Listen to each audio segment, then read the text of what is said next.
தன்னை அறிய தனக்கு ஒரு கேடு இல்லை. எல்லாருமே அதான் சொல்றாங்க, இந்த பாடிக்கு அவ்வளவு பெரிய மதிப்பு கிடையாது. வெண்கலம் உடைந்த போது வேண்டும் என்று பண்ணுவேன். செடி கிடிலாம் வச்சுக்கலாம், அதனால மண்பானையை தூக்கி ஓரத்துல வச்சுக்கலாம். அதுக்கு இருக்கக்கூடிய மதிப்பு கூட இந்த உடலுக்கு கிடையாது. உடல் இல்லாட்டாலும் மனமும் பிராணனும் கலந்த அந்த உணர்வு. ஆனால் உடல் என்பது என்னுடைய மாபெரும் கருவியே அன்றி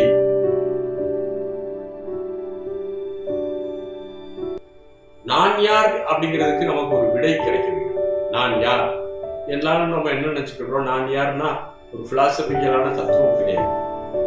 நம்முடைய முன்னோர்கள் எல்லோருமே நான் யார் அப்படிங்கிறத அறிய வேண்டும் என்று வலியுறுத்துகிறார்.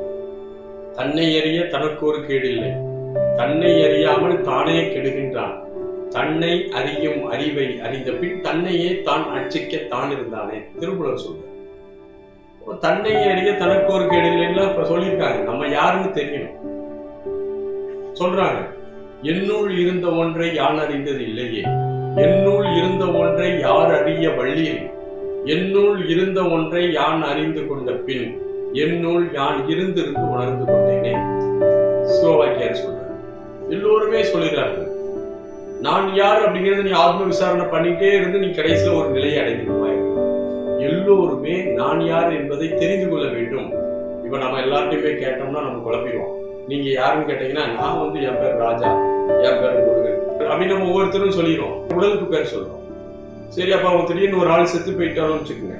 இறந்த உடனே பாடி எப்ப எடுக்க போறீங்க அப்படின்னா, பாடியை நான் பிறவு எடுக்க போறேன், கொஞ்ச நாள் கழிச்சு எடுக்க போறேன் அப்படின்னு நம்ம சொல்ல முடியாது. பாடி உடனே எரிச்சாக வேண்டியிருக்கு.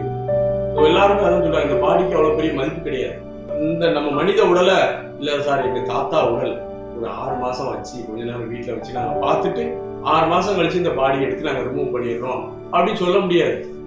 நம்ம ஊர்ல சொல்லுவான், வெண்கலம் உடைந்த போது வேண்டுமென்று பண்ணுவர், மண்கலம் உடைந்த போது வேண்டுமென்று அடுக்கி அடுக்கி வைப்பர், நம் களம் உடைந்த போது நாரும் என்று போடுவர், என் கிடந்த மாயம் என்ன மாயம் என்ன ஈசனே. சிவாக்கியார் கேட்கிறார். வீட்டுல ஒரு வெங்கலப்பானை லேசா ஓட்ட வந்துட்டுனா ஐயோ என்னைக்காவது தேவைப்படும் தூக்கி ஓரத்துல வைன்னு சொல்றேன். ஒரு மண்பானை உடஞ்சா கூட சரி என்னைக்காவது தேவைப்படும்பா, அதுல ஏதாவது செடி கிடிலாம் வச்சுக்கலாம், அதனால மண்பானையை தூக்கி ஓரத்துல வைன்னு வச்சுக்கலாம். நம் களம் உடைந்த போது நாரும் என்று போடுவோம். நம்ம உடம்பு உடஞ்சி போச்சு செத்து போயிட்டோம் அப்படின்னா வச்சிருக்க முடியுமா?